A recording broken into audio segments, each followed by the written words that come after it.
اعوذ باللہ من الشیطان اللعین الرجیم بسم اللہ الرحمن الرحیم الحمد للہ رب العالمین والصلاة والسلام علی نبی الکریم وعلی آلہ الطیبین الطاہرین المعصومین المنتجبین ولعنۃ اللہ علی اعدائہم من الآن إلى قيام يوم الدين آمين يا رب العالمين. أما بعد فقد قال الله تبارك وتعالى في محكم كتابه المبين وهو أصدق الصادقين وقوله الحق بسم الله الرحمن الرحيم والأرض بعد ذلك دحاها صدق الله العلي العظيم. صلوات اللہ علیہ. سامعین محترم، عزیزان محترم، عظیم ترین عید سعید 25 دحو العرض، عظیم 4 اہم ترین دنوں میں ایک اہم ترین دن جسے اللہ نے چنا ہے روزے کے لیے، اور بابرکت روزہ اور اہم ترین روزہ. 60 مہینوں کے روزے کا ثواب یا 70 سال کے مہینوں کے روزے یا 70 سال کا اجر و ثواب، 70 سال کے گناہ بخش دیے جاتے ہیں، 100 سال کی عبادت کا اجر و ثواب لکھا جاتا ہے. زمین اور آسمان میں جتنی چیزیں ہیں سب اس کے لیے استغفار کرتے ہیں کہ کیوں اتنی فضیلت، اتنی اہمیت اس دن کو کیوں دیا گیا ہے. سال کے 4 اہم ترین دن: 17 ربیع الاول ولادت رسول خدا صلی اللہ علیہ وآلہ وسلم، اور چھٹے امام.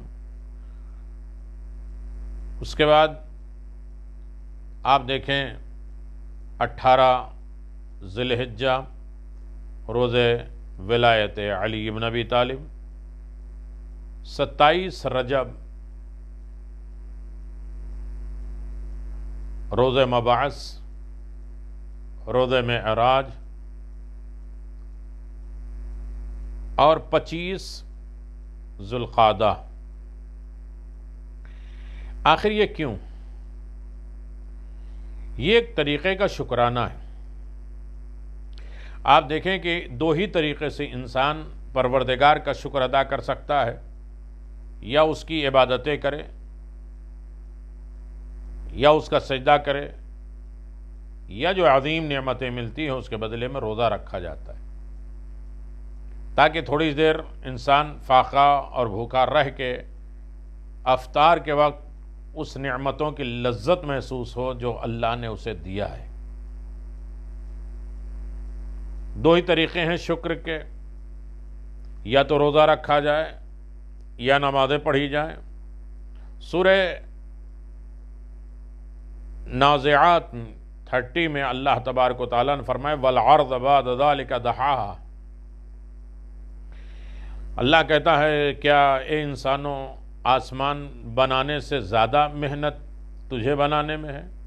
نے آسمان بنایا، اس کا جو ہے شامیانہ بلند کیا، اور پھر اس کے بعد زمین کو میں نے بچھایا، اور زمین بچھانے کے بعد دیکھو میں نے زمین سے پانی نکالا، اور اس کے بعد اس کے اوپر پہاڑوں کی میخیں رکھیں، اور اس اعتبار سے تم شکر ادا کرو. یہ 25 ذی القعدہ رحمت کے نزول کا دن ہے. ہر انسان کے لیے ضروری ہے کہ کم از کم روزہ 2 طریقے ہوتا ہے: یا روزہ رکھے یا روزہ کھلائے، اور دونوں بھی طریقہ ہو سکتا ہے. مستحب روزہ ہے، عظیم ترین روزہ ہے کہ انسان روزہ رکھے، دوسرے کچھ دیر کے بعد اسے کھلا دے. کھلانے کے ثواب وہ اسے کھلا دے، وہ اسے کھلا دے، لیکن نیت پرفیکٹ ہو، مذاق کا نہیں ہو کہ چلو رکھیں گے ہم توڑا ہی دیں گے. لیکن اگر نیت پرفیکٹ ہو تو اس کا اجر و ثواب بہترین ہوگا. اور اعمال کے ضمن میں اور ساری باتیں آپ حضرات کی خدمت میں صراحت کے ساتھ گزارش کروں گا کہ میں یہ گزارش کر رہا ہوں، آپ آمادہ بھی ہیں کہ یہ شکر کبھی زبان سے ہے، کبھی دل سے ہے، اور کبھی اعضاء و جوارح سے، پارٹ آف باڈی سے انسان عمل کر کے اللہ تبارک و تعالیٰ کی نعمتوں کا شکر ادا کر سکتا ہے۔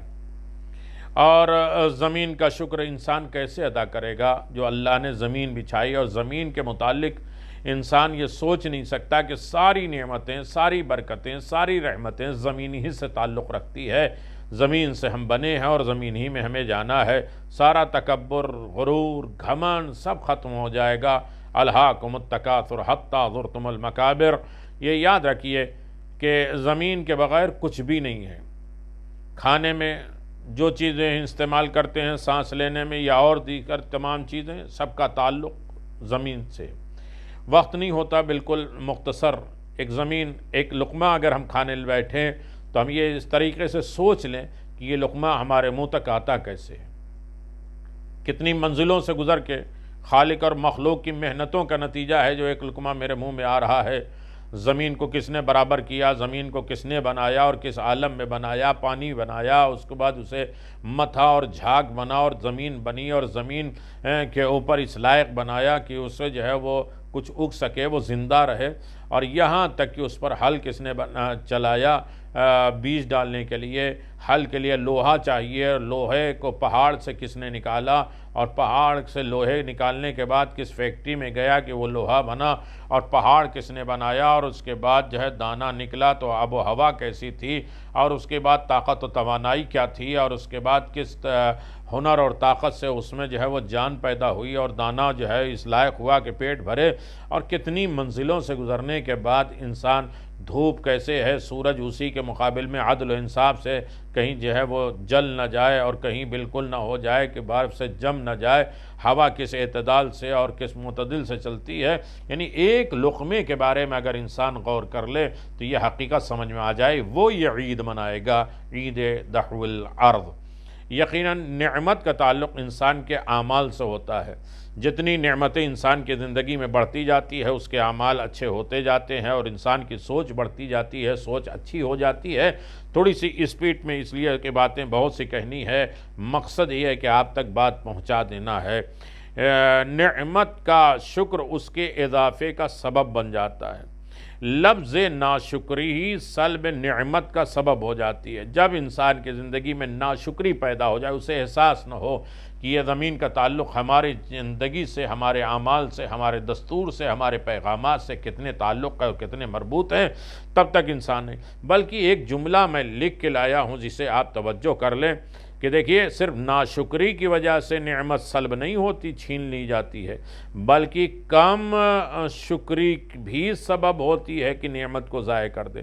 کچھ کم نعمتیں، نعمت کا شکر یہ ہے کہ اس کا صحیح استعمال کیا جائے، زمین کا صحیح استعمال کیا جائے، اس پر اکڑ کے نہ چلا جائے، اسے حلال و حرام کا ذریعہ بنائے، اس کو جو ہے وہ انسان الہاکم التکاثر حتی زرتم المقابر، ان خبروں کو دیکھنے کے بعد زمین کا احساس ہو جائے، اور نعمتوں کی آزمائش کا انسان کو اندازہ لگا جائے کہ یقیناً اللہ نے کتنی نعمتیں، برکتیں، رحمتیں ہمارے لیے خلق کیا ہے۔ آپ اندازہ لگا سکتے ہیں، اس اعتبار سے سوچ سکتے ہیں کہ یقیناً شکر پروردگار ہر عالم میں ہے۔ کبھی اس شکرانے کے طور پہ اہل بیت نے روزہ رکھا ہے اور کبھی نمازیں پڑھی ہیں اور روٹیاں اٹھا کے دے دیا ہے۔ یہ نعمت کے اظہار ہے کہ نعمت صرف روٹیوں کا نام نہیں ہے، نعمت شکرانے الہی کا نام ہے۔ کائنات میں کسی کا کام آ جانے کا نام بھی نعمت ہے، اور اس کے اوپر اللہ نے پہاڑ بنایا۔ کسی بہانے سے، کسی مقصد سے انسان اللہ کا شکر ادا کرے، چاہے وہ نماز ہو اور چاہے روزہ ہو۔ روزہ بھی عظیم ترین روزوں میں یہ شمار کیا جاتا ہے۔ خاص طریقے سے 25 ذوالقعدہ کا دن اور رات کے اعمال، خانہ کعبہ کی زمین سب سے پہلے پانی پر بچھائی گئی۔ یہ دحو الارض کی رات ہے، اس میں خانہ کعبہ کے نیچے اللہ نے گاج بنایا جو پانی متتا ہے، اور اس کے بعد اس کے اوپر جھاگ ہوتا ہے کبھی سفید، تو اسے خانہ کعبہ بنایا، اور اس کے بعد جو میت ہوا ہے اور اس سے زمین کو خلق کیا ہے، اور اس میں ڈیٹیل ہے اور ساری چیزیں جانتے ہیں۔ ہمیں اس سے کیا ہے، یعنی آج شب وہ ہے کہ جو زمین کی برتھ ڈے کا دن ہے، یعنی انسان اس کی برتھ ڈے مناتا ہے، کم سے کم اس کے ساتھ رہتا ہے کہ زمین زندہ ہے، وہ زندگی دیتی ہے، وہ حیات دیتی ہے، اور زمین کن کن چیزوں میں کام آتی ہے، زمین سے ہمارا تعلق کیا ہے، زمین سے ہم وابستگی کیسے رکھتے ہیں، زمین کے اعتبار سے ہماری سوچ اور فکر کیسے بلند ہوتی ہے، ساری چیزیں ایک اعتبار سے انسان سوچ سکتا ہے۔ اور انسان اللہ تبارک و تعالیٰ کی رحمت نازل ہوئی، سب سے بڑا یہ ہے کہ آج کی شب یعنی 25 کی شب یہ ہے رحمت الہی کا نزول ہوا، اور اس میں مصروف عبادت اگر انسان شب دح العرض رہے اور دن میں روزہ رکھے تو یقیناً اللہ تبارک و تعالیٰ اس کی تمام عبادتوں کو قبول کرتا ہے، اور 100 سال کی عبادتوں کے مانند ہے، اور یہاں تک کہ زمین اور آسمان جتنی بھی مخلوقیں ہیں اس کے لیے استغفار کرتے ہیں، مشکلات آسان ہو جاتی۔ حسن ابن علی وشا نے روایت نقل کی ہے کہ میں بالکل بچپنے میں تھا، اپنے باپ کے ساتھ 25 ذی قعدہ کی رات اپنے والد کے ساتھ امام رضا علیہ السلام کی خدمت میں گیا ہوں، تو امام رضا علیہ السلام نے فرمایا کہ آج کی رات معلوم ہے کہ کون سی رات ہے؟ آج جناب ابراہیم علیہ السلام کی ولادت اور جناب عیسیٰ علیہ السلام کی ولادت کی شب ہے، روئے زمین جو ہے بنائی گئی، کعبہ تنصیب کیا گیا، کئی مناسبتیں میں اس کے ڈیٹیل میں آپ کی خدمت میں گزارش کروں گا اور آپ اس کے متوجہ ہیں۔ جو شخص اس دن روزہ رکھے گویا امام رضا علیہ السلام فرماتے ہیں گویا اس نے 60 مہینوں کے روزے کے برابر اجر و ثواب کما لیا۔ ایک روایت کے مطابق ہے یہی کے دن کہ یہاں یہی دن ہوگا 25 ذی القعدہ، جس دن امام زمان علیہ السلام قیام فرمائیں گے، اور 70 سال کے روزے کے مانند ہے، 70 سال کے گناہ معاف کر دیے جائیں گے۔ جو شخص اس دن روزہ رکھے گا اس کی رات میں عبادت کرے گا، اس کے 100 سال کی عبادتوں کے افضل ہوگا۔ آج کے دن روزہ رکھنے والوں کے لیے ہر چیز استغفار کرے گی جو زمین اور آسمان میں ہے۔ یہ وہ ہیں جن میں خدا رحمت، خدا کو عام کر دیتا ہے، رحمت کو پھیلا دیتا ہے۔ اسی دن ذکر و عبادت کے لیے اللہ نے منتخب کیا، اسے چن لیا۔ آج کے دن میں جو اعمال ہیں، اعمال کے ضمن میں آپ کی خدمت میں گزارش کروں گا، لیکن ایک بات تو ہمیں یاد رکھنا چاہیے کہ ایسے ہی نہیں ہے۔ آج 25 ذی قعدہ جناب ابراہیم علیہ السلام کی ولادت ہے، اور آپ سب جانتے ہیں کہ جناب ابراہیم علیہ السلام کی ولادت کا وقت کیسا تھا اور حالات کیسے تھے، یعنی یہاں تک کہ ماں اسی طریقے سے جیسے جناب موسیٰ کے دور میں تھا اسی طریقے سے جناب ابراہیم کے دور میں بھی تھا۔ غار میں جناب ابراہیم کی ولادت باسعادت ہوئی، اور یہاں تک کہ روایت میں ہے یعنی 5 سال اس غار سے جناب ابراہیم نہیں نکلے۔ لیکن معجزہ کیا تھا؟ جسے عام بچہ ایک دن میں جتنا بڑا ہوتا ہے وہ ایک دن میں 1 مہینے کے برابر بڑا، 1 مہینے میں جو نارمل بچہ بڑا ہوتا ہے وہ 1 سال ہو جاتا ہے۔ 5 سال لگ گئے، اور اسی لیے جب آسمان کی طرف جب نکل کے دیکھا تو کہا یہ ہمارا خدا ہے، اور اس کے بعد کہتا ہے سورج کو دیکھا، کہا یہ خدا ہے۔ جب اپنی جگہ سے حرکت کر گیا، کہا کہ حرکت کر جانے والے ایک جگہ چھوڑ کے دوسری جگہ چھوڑ جانے والے کو ہم خدا نہیں مانتے، یہ ستارے ہمارے خدا ہیں، یہ چاند ہمارے خدا ہیں، سب کچھ کہنے کے بعد۔ لیکن آزر جو چچا تھا اس نے چاہا کہ نمرود کو جا کے بتائیں۔ میں ہسٹری جناب ابراہیم کی ولادت کی نہیں پڑھ رہا ہوں، صرف ایک اشارہ تاکہ سامعین اس کی طرف متوجہ ہو جائیں کہ جب وہ چاہا کہ نمرود کو جا کے بتائیں کہ ایک بیٹا پیدا ہوا، اس لیے کہ اس کو خبر تھی کہ حکومت ختم کر دینے والا ہے، تو وہ آزر جا کے وہاں دربار میں گونگے ہو گئے، کچھ بول ہی نہیں پائے، اشارہ کر رہے ہیں۔ پھر باہر نکلے، پھر کہیں مجھے کیا ہو گیا، پھر اندر گئے جا کے خبر دینے لگے تو اندھے بھی ہو گئے، اور یہاں تک کہ نمرود نے بھگا دیا۔ کیا کہنا چاہتے ہو؟ باہر آئے تو احساس ہوا کہ یقیناً یہ کوئی عام بندہ نہیں ہے، اس کا انتظام خالق اور مالک اپنی طرف رکھ رہا ہے۔ تو جناب ابراہیم علیہ السلام کے کارنامے یہ ہے کہ وہ بتوں کو صفایا کیا اور بڑے بت کے گلے میں ڈال دیا، اور اس کے بعد آواز دیا کہ پوچھو اسی سے کس نے مارا ہے۔ جب یہ بتا ہی نہیں سکتا، اختیار نہیں ہے، اس کے بعد کافروں کو مہمان بنایا، کھانا کھلایا، اور اس کے بعد آواز دیا میرے خدا کا سجدہ کر لو۔ جناب ابراہیم کا کارنامہ، اور پھر سارے امتحانات دینے کے بعد ابھی جناب ابراہیم کی سنت آ رہی ہے کہ قربانی، سارے امتحانات دینے کے بعد اللہ نے انہیں لوگوں کا امام بنایا۔ پھر جناب عیسیٰ علیہ السلام کی ولادت با سعادت کس منزل پہ تھی، اگر انسان اس کو طرف متوجہ ہو جائے کہ جناب عیسیٰ علیہ السلام نے بارگاہ رب العزت میں کس طریقے سے یہ کارنامہ انجام دیا۔ ایک اشارے میں کہ جناب عیسیٰ علیہ السلام کے لیے کہا من کان فی المہد صبیہ قال انی عبداللہ آتانی الکتاب وجعلنی نبیہ وجعلنی مبارکا ایما کنت اوصانی بالصلاۃ والزکاۃ ما دمت حیا وبرا بالوالدتی ولم یجعلنی جبارا شقیا والسلام علی یوم ولدت ویوم اموت ویوم ابعث حیا۔ لوگ آئے جناب مریم کے بچے کو اٹھائے، قوم کے پاس آئیں، لوگوں نے کہا کہ مریم یہ تم نے بہت برا کام کیا ہے، ہارون کی بہن نہ تمہارا باپ ایسا تھا اور نہ تمہاری ماں بد کردار تھی، تو انہوں نے اس بچے کی طرف اشارہ کیا۔ قوم نے کہا کہ ہم اس سے کیسے بات کریں گے، وہ تو گہوارے میں ہے، گہوارے میں بچہ ہے۔ اور بچے نے آواز دی میں اللہ کا بندہ ہوں اور اس نے مجھے کتاب دی ہے، مجھے نبی بنایا ہے، اور جہاں بھی میں رہوں بابرکت رہوں۔ یہ آیت جو ہے کہ میں جہاں بھی رہوں بابرکت رہوں گا، یہ آیت آج کے دور پہ انسان کو یہ بار بار پڑھنا چاہیے۔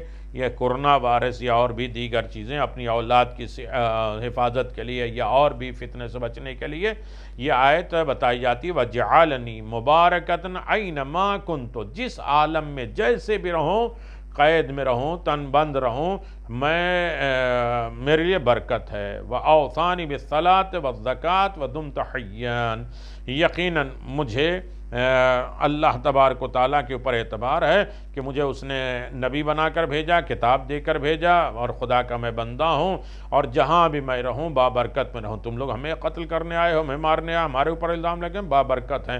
جب تک زندہ رہوں نماز زکوٰۃ کی وصیت کی ہے اور اپنی والدہ کے ساتھ حسن سلوک کرنے والا بنایا ہے، ظالم اور بد نصیب نہیں بنایا ہے۔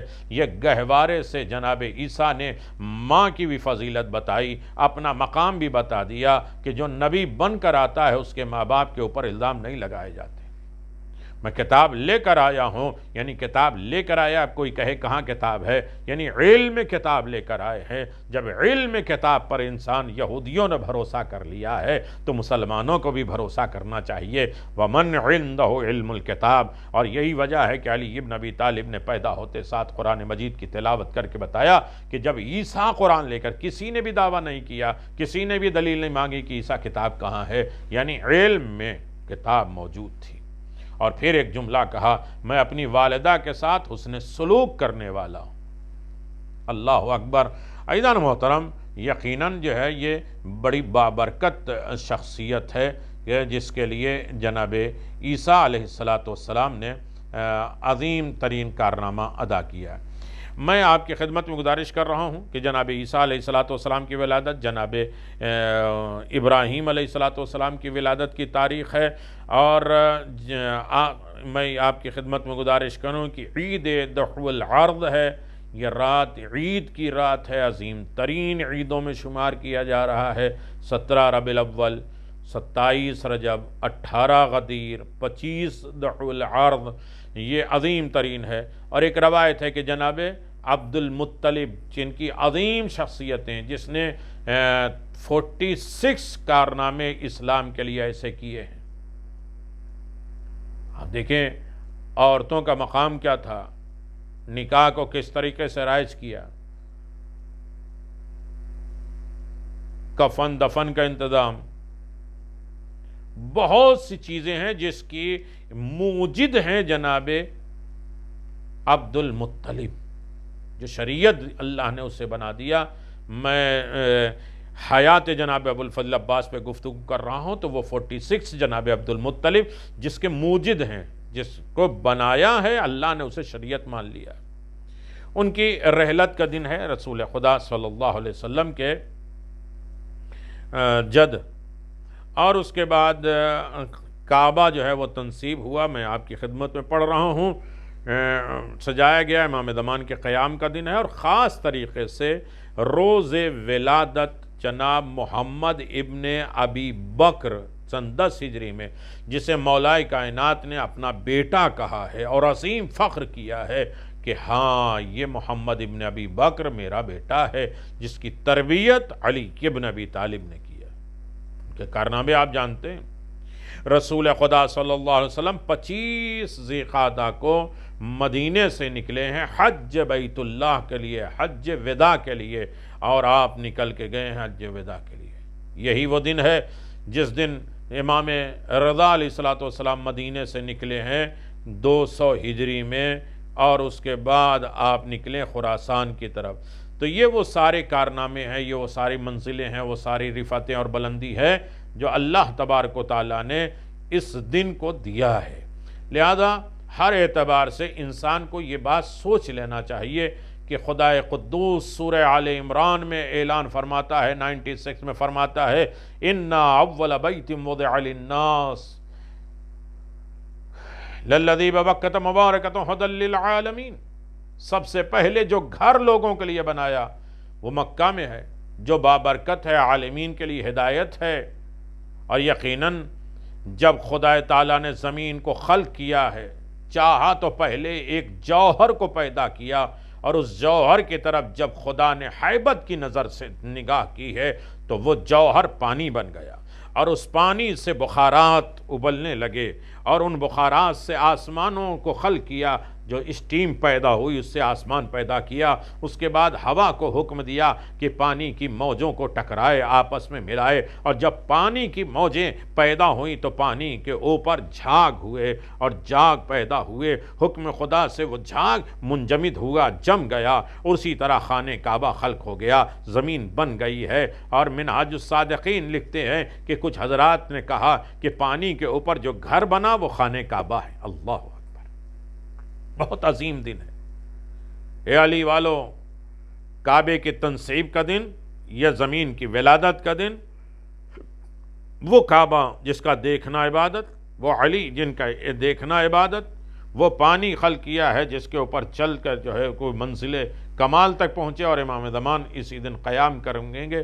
اور یقیناً کعبہ کی بات آئے تو علی کی ولایت کا قصیدہ پڑھنا چاہیے، جسے خدا رب کعبہ کی قسم علی کامیاب ہو گئے، جسے خدا نے آسمان اور زمین کی خلقت سے 2000 سال پہلے سفید جھاگ بنایا، پیدا کیا، اور خانہ کعبہ کی خلق ہونے کے بعد خدا نے اسے نیچے سے زمین کو پھیلانا شروع کر دیا، اور پانی کے اوپر پھیلتی گئی، بنتی گئی، جسے خداوند عالم نے سورہ نازیات میں آیت نمبر 30 میں فرمایا وَالْعَرْضَ بَعْدَ ذَلِكَ دَحَاهَا، یعنی اس کے بعد خدا نے زمین کو بچھایا۔ اس کے بعد خداوند عالم نے زمین کو بچھایا، اور زمین کو بچھانے کے بعد دحو الارض کا عمل ذی القعدہ کی 25 تاریخ کے دن رونما ہوا۔ ایک حدیث میں ہے کہ سب سے پہلی رحمت خدا کی طرف سے آسمان سے زمین کی طرف نازل ہوئی۔ اللہ اکبر، رحمت الہی کے نزول کا دن ہے۔ ہم سے دحو الارض کس منزل پہ کہتے ہیں، اس میں کتنی برکتیں، میں تقریباً 11 مناسبتیں آپ کی خدمت میں بیان کر چکا ہوں آج کے دن میں، تو اتنی ساری مناسبتوں میں وقت نکل جاتا ہے۔ بس یہ اہل علم ہیں، اہل فکر ہیں، اہل ہوش ہیں، اہل رشد ہیں، وہ ساری گہرائیوں میں سرچ میں جاتے ہیں۔ ہمارا کام ہے اشارہ کر دینا۔ خدا تعالیٰ نے خانہ کعبہ کے متعلق سورہ آل عمران میں 97 میں اعلان فرمایا فیہ آیات بینات مقام ابراہیم ومن دخلہ کان آمنا، یعنی خانہ کعبہ میں نشانیاں ہیں، مقام ابراہیم ہے، جو بھی اس میں داخل ہو گیا وہ محفوظ ہو گیا۔ خدا تعالیٰ کے لیے آسمان میں 2 گھر اور حرم ہیں، اور زمین میں 4 گھر ہیں اور حرم ہے۔ اگر ان تمام مکانات کی نسبت خداوند عالم کی طرف سے مساوی اور برابر ہیں کہ زمین میں اور آسمان میں جو خدا کے گھر ہیں کس طریقے سے ہیں۔ خداوند عالم کسی خاص مقام اور جگہ میں نہیں رہتا، لیکن کوئی جگہ اس سے خالی بھی نہیں ہے، کیونکہ وہ خود فرماتا ہے سورہ مجادلہ میں ما یکون من نجوا ثلاثۃ الا ہوا ولا ابصرهم ولا خمسۃ الا صادهم کوئی تین ایسا نہیں ہے جو راز کی بات کرے اور میں چوتھا نہ ہوں، اور کوئی ایسا پانچواں نہیں ہے مگر میں چھٹا ہوں، اور اس کے بعد کم تر اور زیادہ تعداد میں ہوتے ہوئے کیا تم اکیلے بھی ہو سوچ رہے ہو تب بھی میں تمہارے ساتھ ہوتا ہوں اور تمہاری باتوں کو جانتا ہوں، تم سے پہلے جانتا ہوں۔ یعنی ہر وقت حقیقت یہ ہے کہ اگر کوئی اس عقیدے کو رکھتا ہے تو اس سے گناہ سرزد ہوتا ہے کہ اللہ کہیں موجود ہے۔ امام صادق علیہ السلام فرماتے ہیں مومن کی 5 علامتیں، ان میں سے پہلی الورا فی الخلوہ، خلوت میں گناہوں سے میں اجتناب کرے، جب اکیلا ہو، اس لیے کہ کوئی ہو نہ ہو خدا ہے۔ لیکن مومن کو ہر جگہ حاضر ناظر جاننا چاہیے، یعنی خدا ہر جگہ موجود ہے۔ تو میرے عزیزو، خداوند عالم کے چاہنے والوں، بہت لمبی باتیں نہیں، آسمان میں خدا کا پہلا گھر حرم عرش ہے اور 7ویں آسمان کے اوپر ہے، جس کے متعلق خداوند عالم نے خود فرمایا رب العرش العظیم۔ امام صادق علیہ السلام فرماتے ہیں اشیاء کلہا فی الارض کحلقۃ فی فلاح، یعنی تمام چیزیں عرش کے مقابل میں ایسے ہیں جیسے ایک بیابان میں کوئی حلقہ پڑا ہو۔ میرے عزیزو، علماء، حکماء، دانشمند، یہ سارے لوگوں نے کہا کہ عرش اور کرسی کے بارے میں اختلاف ہے، عرش اور کرسی اور ہی چیز ہے اور 2 مختلف چیزیں ہیں، کیا یہ دونوں چیزیں مجسم ہیں یا عرش سے مراد خدا کا عظیم قدرت اور قہر و غلبہ ہے، جیسے کہ آیت شریفہ میں الرحمن علی العرش استویٰ میں ہے کہ یقیناً اللہ تبارک و تعالیٰ کہاں رہتا ہے۔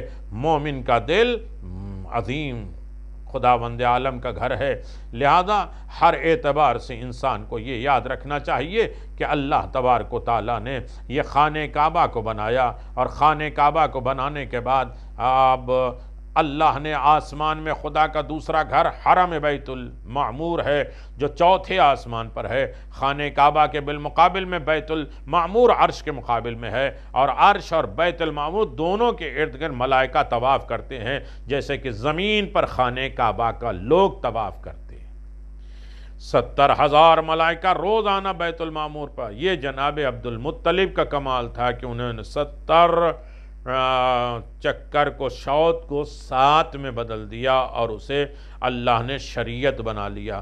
تو عزیزان محترم، یہ 25 ذی قعدہ دخول العرض ہے، اور دخول العرض خانہ کعبہ کی بیس اور بنیاد ہے، اور اللہ نے زمین کو خلق کیا، اور زمین کو خلق کرنے کے بعد اور اس میں اسے سجایا، اور زمین ہمارے لیے زندگی، ہمارے لیے حیات ہے۔ لیکن وہی زمین جسے اللہ تبارک و تعالیٰ نے بنایا، پہلی رحمت کائنات میں نازل ہوئی اور خانہ کعبہ کو تنصیب کیا ہے پہلی جگہ پہ۔ تو یہ زمین ہے، اور زمین کس اعتبار سے انسان کی زندگی میں کارگر ہے اور کام آنے والی ہے؟ یقیناً ہر منزل پہ اگر کبھی بات کرنی ہوتی تو صرف زمین کے فضائل، اس لیے کہ زمین ایک محکوم ہے، اس کا کوئی حاکم ہے، کوئی ہے جو زمین پر ہاتھ رکھ کے کہے اے زمین تجھے ہوا کیا ہے؟ جب زلزلے آتے ہیں تو کوئی سنبھل نہیں پاتا ہے، کوئی ہے جو اس کے اوپر حاکم ہے، وہ ہاتھ رکھ کے کہتا ہے زمین تجھے ہوا کیا ہے؟ زمین سے پانی نکال لینا، زمین کو اپنے اختیار میں رکھ لینا، زمین کو پلٹ دینا، زمین کا کنٹرول حاصل کر لینا، اسی کو تو ولایت کہتے ہیں، جو تصرف ہوتا ہے۔ تراب اور ابو تراب، اگر اندازہ لگائیں کہ قرآن مجید میں 17 مقامات پر تراب کا، مٹی کا تذکرہ ہے، کیا گیا ہے، اور مختلف اعتبار سے کیا گیا ہے۔ تراب اصل وجود بشر ہے، اگر مٹی کا انکار کرو گے تو یہ اصل بشر جو ہے وہ تراب ہے۔ واللہ خلقکم من تراب ثم من نطفۃ، اور اللہ نے پہلے تمہیں تراب سے خلق کیا، اس کے بعد نطفہ اور علقہ بنایا۔ سورہ فاطر، تراب اصل وجود آدم ہے، کمثل آدم خلق من التراب، زمین پیدا ہوئی ہے، زمین کی اہمیت سمجھے کہ جناب آدم کی اصل بھی زمین ہے۔ پھر فرمایا زمین تراب داعی الایمان اکفرت بالذین خلقت من التراب، کیا تم نے اس کا انکار کر دیا جس نے تجھے تراب سے پیدا کیا؟ تراب کے بعد ایمان ہے۔ سورہ کہف، تراب پردہ پوشی ہے، ایمس علیہون عمیتون فی التراب، جاہلیت کا انسان لڑکی کی پیدائش پہ سوچا کرتا تھا کہ اسے ذلت کو باقی رکھے یا تراب میں چھپا دے۔ تراب آیت الہی ہے، وَمِنْ آیَاتٍ خَلَقَكُم مِنَ التُّرَاب، خدا کی نشانیوں میں سے بھی ہے اس نے تمہیں تراب سے پیدا کیا۔ تراب کافر کے لیے ناقابل برداشت ہے، کافر اسے برداشت نہیں کر سکتے۔ آج ہم دفن کرتے ہیں، باقی لوگ نہیں دفن کرتے۔ مٹی کے حوالے قَالُوا أَإِذَا مِتْنَا وَكُنَّا تُرَابًا عِظَامًا وَإِنَّا لَمَبْعُوثُونَ، کفار کہتے ہیں کیا ہم مرنے اور تراب ہونے کے بعد بھی دوبارہ زندہ کیے جائیں گے؟ سورہ مومنون میں تراب کفار کی آخری آرزو ہے، جب نہیں بن پایا تو ہر انسان نے تراب کی امیدیں لگائیں، مشکل میں پڑی ہیں تو مشکل کشا کو بلایا ہے، آخری وقت میں تراب تو کام ہی آئے گا۔ جب تراب کام آتی ہے تو ابو تراب کس طریقے سے کام آئے؟ تراب کفار کی آرزو ہے۔ یقول الکافرون یا لیتنی کنت ترابا، کافر قیامت کے دن کہیں گے کاش میں تراب ہوتا۔ فقہ اسلامی میں خاک کی بے حد اہمیت ہے، اسے ایک طرف کے وسیلہ قرار دیا گیا ہے۔ کہا کہ التراب احدت طہورین، مٹی پاک ہے اور پاک کر سکتی ہے، یہ طاہر بھی ہے مطہر بھی ہے۔ ظاہری طہارت اور باطنی طہارت، اس کے بھی لوازمات ہیں۔ اسلام نے تراب کو ازالہ نجاست کا ذریعہ قرار دیا، جس کے رہتے ہوئے بعض حالات میں نماز ہو سکتی ہے، جس طرح انتہائی مختصر مقدار میں خون اس نجس کے ہوتے ہوئے بھی نماز ہو سکتی ہے، لا علمی کی نجاست میں نماز ہو سکتی ہے، یا مجبوری کی حالت میں اس میں نجس لباس یا بدن کے ساتھ نماز ہو سکتی ہے۔ لیکن حدث کا مسئلہ اس قدر سنگین ہے کہ اس میں کسی طریقے سے رعایت کی گنجائش نہیں ہے۔ 100 سال کے بعد بھی معلوم ہو جائے کہ وضو باطل ہے تو دوبارہ وضو کر کے نماز پڑھا جائے، اور دفن کے بعد بھی یقین ہو جائے کہ غسل میت صحیح نہیں ہے تو دوبارہ میت کو نکال کر غسل کرے۔ لیکن ایک ایسی چیز ہے مٹی جو سب کو پاک کر دیتی ہے۔ اسلام نے تراب کی اس حدث کے ازالے کا ذریعہ بھی بنا دیا۔ اس کی نگاہ میں تراب کا ایک کام کپڑے اور بدن کا پاک کرنا نہیں ہے، بلکہ نفس اور اس حقیقت کو پاک کرنا ہے جسے حدث کی تعبیر کیا گیا ہے۔ اور یقیناً ہر مٹی برابر نہیں ہے، پانی کا مرتبہ تراب سے بالا ہے، اس کی طہارت تمام حالات سے بہتر ہے، اور تراب کی طہارت صرف مجبوری کے حالت میں ہے۔ لیکن اس سے ایک نتیجہ یہ بھی نکلتا ہے کہ پانی صاحب اختیار کے کام آتا ہے، تراب کا سہارا اسے بھی ملتا ہے جو بیمار بھی ہوتا ہے، معذور بھی ہوتا ہے، تیمم کا بھی ذریعہ ہوتا ہے۔ ہاں، اسی بات کی دلیل ہے کہ دنیا کے مجبور اور مضطر انسانوں کو تراب سے بہرحال رابطہ رکھنا پڑے گا کسی طریقے سے۔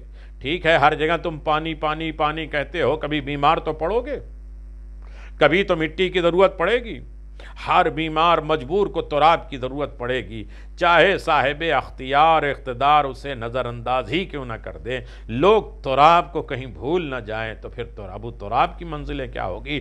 تراب کا دوسرا مصرف سجدہ ہے۔ اسلام نے جن چیزوں کو قابل سجدہ قرار دیا ہے اس کی اصل یہی تراب ہے، اور اسی مقام پر پانی میں پیچھے ہٹ جاتا ہے، اور آگ بھی ہٹ جاتی ہے، اس پر جو ہے انسان سجدہ نہیں کر سکتا۔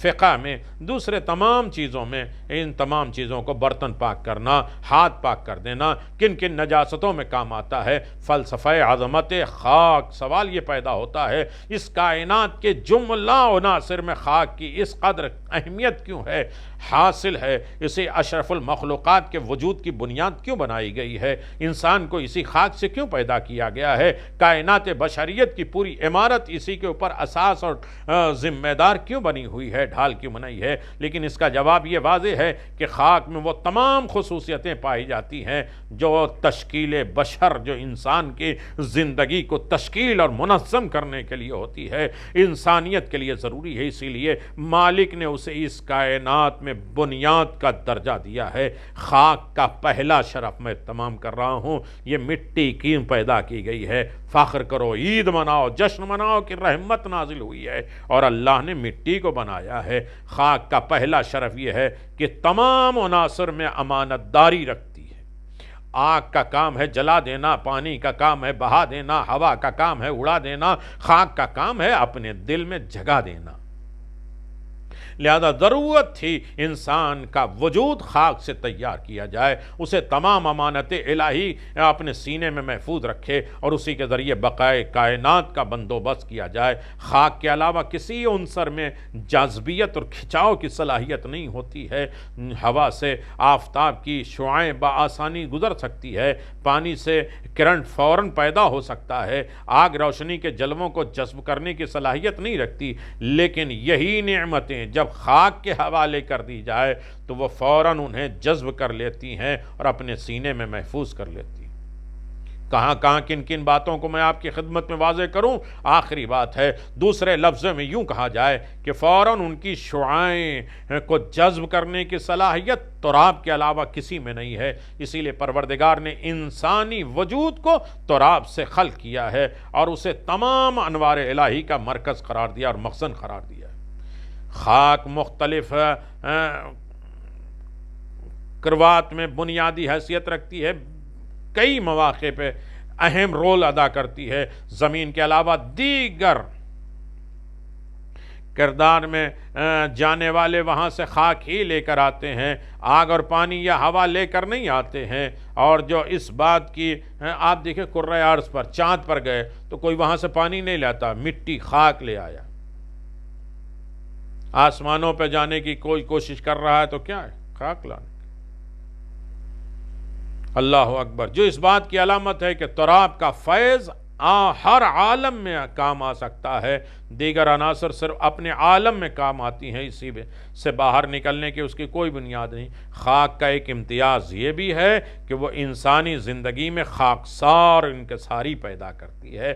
جب تک ہم خاک سے وابستہ رہیں گے ہمارے اندر تکبر غرور نہیں ہوگا۔ یہی وجہ ہے کہ جب لمبی لمبی عمارتوں میں بلڈنگوں میں ہم رہتے ہیں تو ہمارا دماغ بھی ہائی ہوتا ہے، ہیل موٹی ہو اونچی ہو تو ہمارا دماغ بھی بہت ہائی پاور ہوتا ہے، لیکن وہی ننگے پیر جب عاشور کے دن ہم زمین سے وابستہ ہوتے ہیں تو سارا تکبر سارا غرور ختم ہو جاتا ہے، انکساری پیدا ہوتی ہے۔ انسان میں جس قدر اپنی اصل سے قریب ہوتا جائے گا، اپنی اصل سے جتنا ہم قریب ہوتے جائیں گے اپنے ہوش میں آتے جائیں گے۔ اسی میں عیب اسی وقت شروع ہوتا ہے جب وہ اپنی اصل سے رشتہ توڑ دیتا۔ اللہ اکبر! پیدل اور ننگے پیر چلنے والا انسان انتہائی درجے کا خاکسار اور متواضع ہوتا ہے، لیکن جب اس کے اور خاک کے درمیان میں جوتا حائل ہو جاتا ہے تو اس کی زندگی میں غرور شروع ہو جاتے ہیں۔ میرے عزیزو، بہت سے امتیازات ہیں، ہم آپ کی خدمت میں کیسے گزارش کریں؟ خاک میں ایک تاثیر شفا بھی ہے، اور دور حاضر میں کتنے ہی امراض ہیں جن کا علاج خاک کے ذریعے ہوتا ہے۔ مثل مشہور ہے، جو بچہ خاک میں نہیں کھیلتا ہے وہ خاک پر نہیں کھاتا، نہیں کھڑا ہو پاتا، اس کے جسم پہ جراثیم کا جملہ بآسانی ہو جاتا ہے اور دفاع نہیں کر پاتا۔ مولا کائنات نے خاک کی اسی کیفیت کی طرف اشارہ کیا۔ اس وقت کیا تھا کہ جب 19 ماہ رمضان کے شب اقدس پر ضربت لگی اور بعد میں زخم جو ہے وہ خاک مسجد کوفہ اپنے سر پہ ڈال دیا اور کہا فزت برب الکعبہ، رب کعبہ کی قسم علی کامیاب ہو گئے۔ بہت سی روایتیں امیر المؤمنین نے بیت المال کا مال تقسیم کر کے اسے زمین پر نماز ادا کی اور فرمایا زمین اور روز قیامت اپنے سجدوں کی گواہی دیتا ہے، میں چاہتا ہوں کہ یہ زمین روز قیامت گواہی دے، اور علی نے تمام مال مستحق کو تقسیم کر دیا۔ اسی طرح اس میں کوئی خیانت نہیں کی ہے۔ تیسری روایت ہے، بات تمام ہے، یہ ہے کہ معاویہ بن ابی سفیان مولا کائنات کو برا بھلا کہنے میں لفظ ابو تراب کو استعمال کرتا تھا۔ جب کوئی امیر المؤمنین سے پوچھتا تھا کہ آپ کے سارے القابات میں آپ کو کون سا لقب پسند ہے تو آپ کہتے ہیں مجھے ابو تراب پسند ہے۔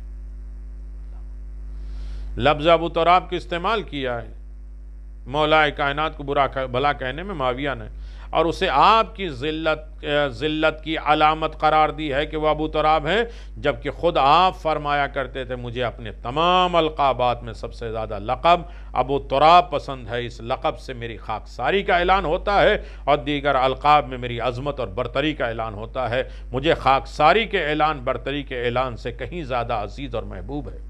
بس میرے عزیزوں، دخول الارض، زمین کی پیدائش، زمین کا وجود، رحمت الہی کا نزول، اور اس کے بعد یہ روزے کا برکت، یہ رحمت، یہ دستور، میں اعمال آپ کی خدمت میں گزارش کروں گا۔ یقیناً جناب ابراہیم کی ولادت، جناب عیسیٰ علیہ السلام کی ولادتیں، حالات زمانہ کو سوچیں اور سوچیں، امام زمان کا قیام، اس کے محمد ابن ابی بکر کی ولادت، اور جناب عبد المطلب کا اس دنیا سے جانا، رسول خدا کا حج کے لیے نکلنا، امام رضا علیہ السلام کا مدینے سے کوچ کرنا، یہ ساری چیزیں ہیں، لیکن ایک رحمت کا نزول ہے، خانہ کعبہ کا وجود ہے، زمین کی پیدائش ہے۔ ان تمام مطالب کو دیکھنے کے بعد یہ اندازہ کیا جا سکتا ہے کہ مولا کائنات کو وہ کون سے فضائل و کمالات اور خصوصیت اور امتیازات تھے جنہیں نگاہ میں رکھنے کے بعد سرکار دو عالم نے ابو تراب کا لقب دیا، اور آپ کو کیوں یہ لقب القاب سے نوازا گیا؟ اس لیے کہ کل کائنات زمین کی محتاج ہے، زمین علی کی محتاج ہے، سب تراب چاہتے ہیں، تراب ابو تراب چاہتا ہے۔ وآخر دعوانا ان الحمدللہ رب العالمین، وصلی اللہ علی محمد وآل محمد وعجل فرج